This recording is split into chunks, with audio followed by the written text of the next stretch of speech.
Hello everyone, welcome back to question number 3 for the January 2022 P1 paper. Alright, so the question says that we want to express the given equation, right, which is fx is equals to x plus root 2 whole squared plus 3x minus 5 root 8 whole squared. We want to express this equation in terms of this, right?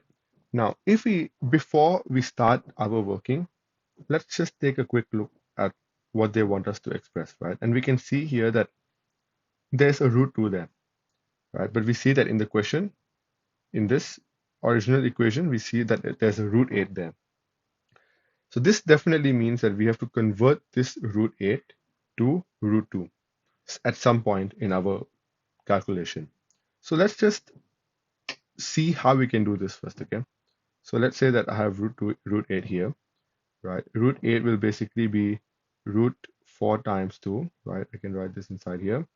And then basically I know that root 4 is equals to 2, right? So this will be root 4 times root 2, which is basically 2 root 2, right? Okay, so now we are clear that root 8 will become 2 root 2.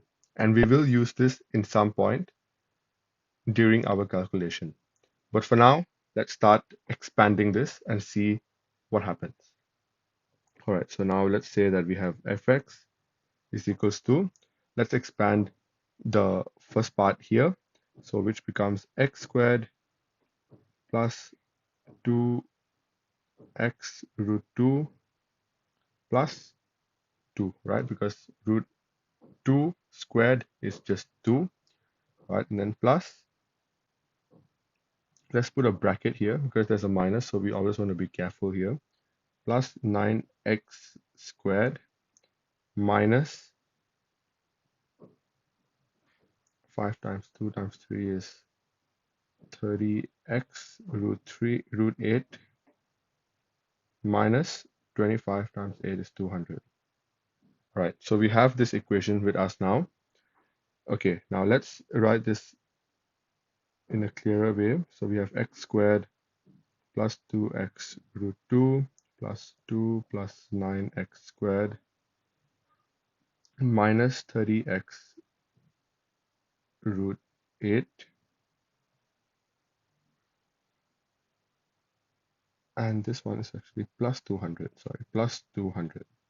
Okay, so now what we are going to do is we want to try to add the values that have a common variable, right? So we know that x squared and x squared are going to be together. We know that this 2 and 200 are going to be together. And we can see that there's also a root 2 and root 8 here. And we already know, right, that we can convert root 8 to 2 root 2 that we have done earlier, right? So now let me first write the first step, right? Okay, let's combine x squared and 9x squared, right? Let's add them up. And what we are going to get here will be 10x squared, right? And then now we are going to add plus 2x root 2. We cannot add 2x root 2 with root 8. They both have to be in terms of root 2 for them to add us up, add them. All right, so I'm going to convert this now to 2 root 2, right? So 2 times 30 is going to be minus 60 x root 2, right? I've replaced root 8 with 2 root 2 and then plus 200 plus 2, right? Because we can see that 200 and 2 are both constants, right? So we're going to put this and we're going to write here 202, right? And then finally, I'm going to combine this equation and write it as 10x squared. 2x minus 60x is minus 58x root 2 plus 202. There you go. Bam. We have our answer, right? So A is 10, right? This A is 10. And then we have that B is equals to minus 58. And finally, C is equals to 202. Nice and straightforward. All right, let's go to the next question now. All right, so continuing with part 2 of question 3, what we are going to do now is that we are asked to solve this equation.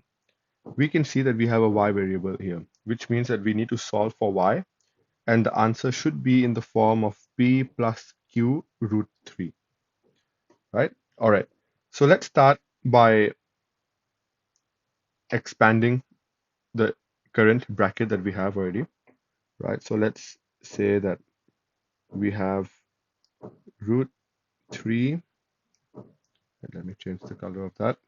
All right, so we have root 3 times 4y, right? Minus, this will be 3 multiplied by root 3 times root 3, which is 3.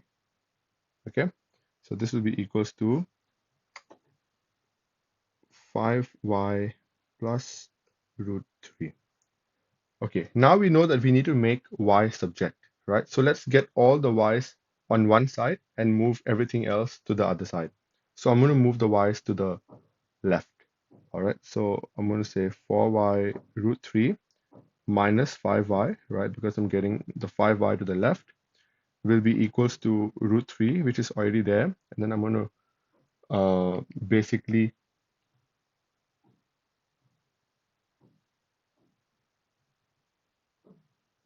add 9, right? Because we have minus 3 times 3, which is negative 9. Negative 9 when moves to the right becomes 9.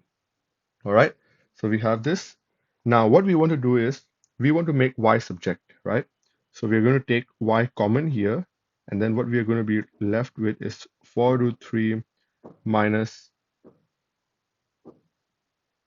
5 is equals to root 3 plus 9, right? And then if I want to make y subject, what I will get is root 3 plus 9 divided by 4 root 3 minus 5.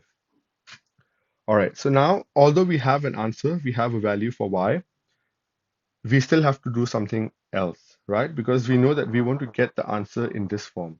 Clearly, this doesn't look like it. First of all, we have a denominator, and that denominator also has a square root.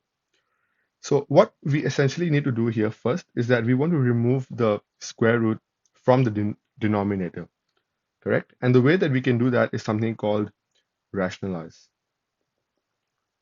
We have to rationalize the equation, right? Which basically means that we have to multiply this one by the denominator, but with an opposite sign. So it will basically be 4 root 3 plus 5 and 4 root 3 plus 5. You see? And the reason that we can multiply with this is because this is essentially multiplying by 1, right? Because 4 root 3 plus 5 divided by 4 root 3 plus 5 is just 1, right? So we can just uh, convert that 1 to this. And now let's multiply this with this, and let's multiply this with this, right? And now what you will see is that, okay, let's do the above one first. So root 3 times 4 root 3, right? So 4 stays there. Root 3 times root 3 will become 3, right? And then we're going to do root 3 times 5, which is 5 root 3. And then we're going to do 9 plus, and then we're going to do 9 multiplied by 4 root 3, which will be 36 root 3, and then 9 times 5, which is 45. All right, and then we're going to divide this one by whatever is going to be remaining. So we're going to do, so in this case, you'll notice that the signs, it's the same thing with the opposite signs, which means that the middle terms, right, these middle terms that we had calculated earlier for the other ones will basically cancel out. One will be minus, one will be plus. So when you have something like this, all you need to do is you need to multiply the first term with the first term, and you multiply the second term with the second term, right? So what we're going to get here is going to be 16 times 3, right, minus 25. Yeah, nice and easy. Okay, so let me get some space here to do the remaining calculation. Okay, Now let's continue with our answer. So in this case, we have, let's simplify this, right? So now we have 12 here and we have 45 here, right? So 12 plus 45 will give us 57 plus 5 root 3 plus 36 root 3 will be 41 root 3 divided by 16 times 3 is, so 16 times 3 minus 25 will give us 23. Okay, so this will be 23. And so we can write this as, whenever you have a numerator with the same denominator, you can separate them out to write it like this. So 57 divided by 23 minus, sorry, plus 41 root 3 divided by 23, right? And now you have an answer that looks exactly like the format. So now we know that this is equals to P, and we know that this 41 over root 3 is equals to Q, which is in the exact format that they're asking for. Thank you for watching, and I'll see you in the next video.